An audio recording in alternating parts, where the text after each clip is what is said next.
Double circulation of blood.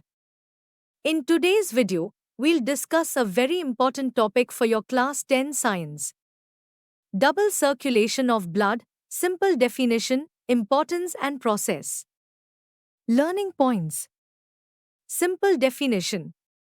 Why is this important? Let's break down the process. Let's start with the definition.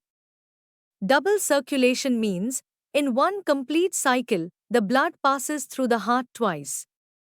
In humans, blood flows into loops. Pulmonary circulation, heart lungs heart.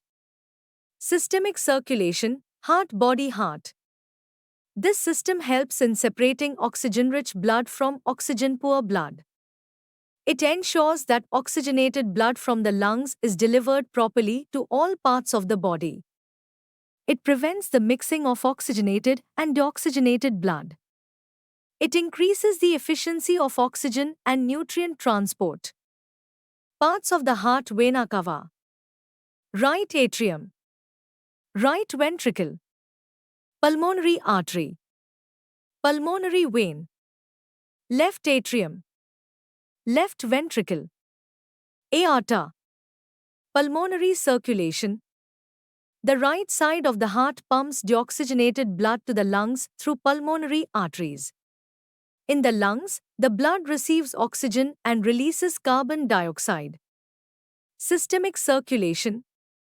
The left side of the heart pumps this oxygenated blood to the rest of the body through the aorta.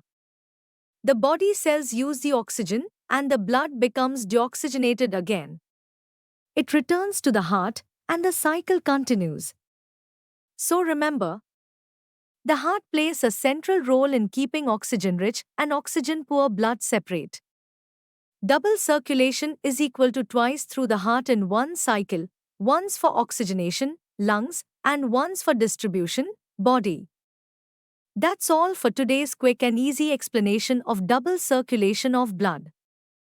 If you found this helpful, don't forget to like, share, and subscribe for more short and clear concept videos. And stay tuned with EdVision Institute for more educational updates.